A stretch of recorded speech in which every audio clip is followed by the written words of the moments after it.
Halo sahabat nonton, gimana kabar kamu? Semoga kalian sehat selalu ya. Kali ini teman nonton kamu mau bawain cerita dari drama yang berjudul The Witch. Yuk daripada kelamaan, kita mulai aja ceritanya. Drama ini dimulai dari Dong Jin yang sedang mengelilingi sebuah kasino dan mulai menganalisis dengan benar status keuangan dari para pemain yang sedang bermain di sana. Dong Jin melakukan itu untuk presentasi proposalnya di hadapan pimpinan kasino tersebut. Dalam presentasinya, Dong Jin mengambil contoh dari seorang pria yang sudah kalah main. Dong Jin lalu meminta salah satu staf kasino tersebut untuk memberikan pria itu makanan enak, bahkan voucher menginap gratis di hotel berbintang. Dong Jin menjelaskan kepada pimpinan kasino, kalau dengan treatment seperti ini, para pemain malah akan terus datang ke kasino. Dan hal ini beneran terbukti. Jadi ketika si pimpinan kasino hendak pergi, dia melihat pria yang tadi dipresentasikan oleh Dong Jin malahan menjual mobilnya untuk kembali bermain judi. Karena melihat pemandangan ini, si pimpinan langsung mau bermitra dengan perusahaan Dong Jin. Dong Jin dan rekan kerjanya tentu sangat senang dengan hal ini. Namun ketika Dong Jin hendak pulang, kaca mobilnya dipecahkan oleh seseorang. Jadi Dong Jin melaporkan hal ini kepada polisi. Orang yang memecahkan kaca mobil Dong Jin tertangkap kamera dashboard. Tapi orang itu menggunakan masker. Jadi polisi bertanya, apakah ada orang yang Dong Jin curigai? Dong Jin tidak memikirkan siapapun. Polisi berjanji akan mengabari Dong Jin jika sudah menemukan tersangkanya. Malam itu, Dong Jin pulang ke rumahnya menggunakan kereta bawah tanah. Di dalam kereta, Dong Jin mendengar ada orang yang memanggil nama seseorang yang Dong Jin kenal. Ternyata ada seorang pria mabuk yang sedang menggoda seorang wanita. Wanita itu bernama Park Mi Jung. Dong Jin terus mengamati wanita itu. Dan ternyata firasatnya benar. Dong Jin sepertinya mengenal wanita tersebut. Kita lalu kembali ke beberapa tahun lalu di SMA Midong. Saat itu, Dong Jin masih duduk di SMA. Suatu hari, Dong Jin melihat Mi Jung dan mulai tertarik sama Mi Jung. Ya, mulai naksir lah gitu. Tapi Dong Jin sama sekali nggak pernah deketin Mi Jung. Dia cuma perhatiin Mi Jung aja dari jauh. Dong Jin juga mendengar banyak rumor-rumor nggak enak tersebar tentang Mi Jung. Suatu hari ketika hujan besar, salah satu siswa bernama Jung Wan menawarkan Mi Jung untuk pulang bersama. Karena Jung Wan membawa payung.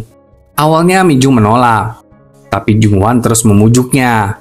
Jadi mereka akhirnya pulang bersama. Ketika hampir dekat rumah Mi Jung, Jung Wan memberikan payungnya untuk Mi Jung, sementara Jung Wan melanjutkan pulang sendirian ke rumahnya. Nah, saat itu petir menyambar Jung Wan dan membuatnya meninggal. Setelah para murid mengadakan penghormatan terakhir untuk Jung Wan, Dong Jin mendengar gosip dari salah satu temannya. Ia mengatakan kalau Jung Wan kesambet petir gara-gara Mi Jung. Bahkan ada siswa lain juga disengat tawon karena ada Mi Jung di sekitar siswa itu. Teman Dong Jin mengklaim kalau sesuatu buruk pasti terjadi setiap kali Mi Jung ada. Seolah-olah Mi Jung tuh dikutuk. Tapi Dong Jin terus membela Mi Jung. Dia berkata kalian ini loh, menilai orang lain secara nggak adil. Bisa aja kan itu semua hanyalah kebetulan aja. Beberapa waktu kemudian, SMA Midong melakukan karya wisata.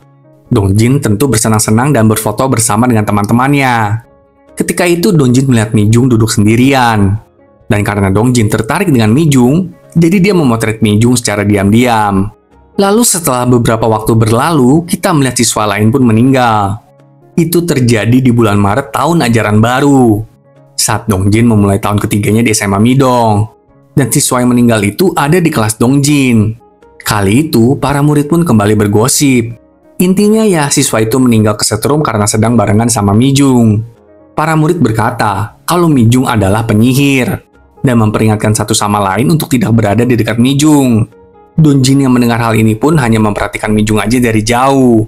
Dia nggak menghampiri Mi Jung sama sekali. Saat itu jugalah Mi Jung keluar dari SMA Midong.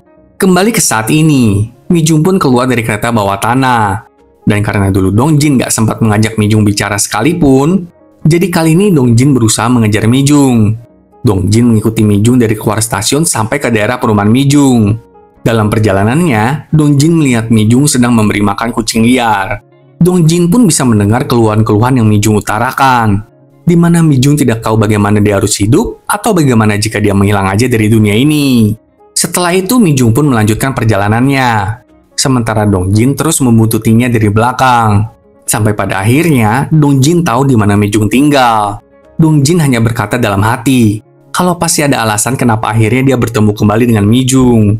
Keesokan harinya di kantor, Dong Jin yang masih penasaran tentang Mi Jung, akhirnya mencari di internet tentang pria mabuk yang menyatakan perasaannya kepada Mijung kemarin malam di kereta. Dongjin lalu menemukan video tersebut. Video itu memperlihatkan setelah Mijung keluar dari kereta, pria mabuk itu tiba-tiba merasakan kesakitan di dadanya dan pingsan. Hal ini tentu saja membuat Dongjin jadi tambah kepikiran kan? Malam harinya, Dongjin mengajak Junghyuk untuk minum. Junghyuk adalah teman Dongjin yang juga seorang detektif. Dengan putus asa, Dongjin bertanya, bagaimana jika ada seseorang yang dihantui kutukan mengerikan seumur hidup mereka? Tentu saja, Jungkook nggak ngerti sama ocehan Dongjin. Dongjin lalu bertanya kembali, jika aku bisa memahami kutukan itu, bisa nggak ya aku patahkan kutukannya? Bisa nggak ya aku selamatkan orang itu? Nonton drama ini vibes-nya mirip My Mister nggak sih sahabat nonton? Jadi, apakah penyihir itu emang ada? Dan apakah kutukan itu nyata? Mari saksikan kelanjutan episodenya ya sahabat nonton. Sampai jumpa!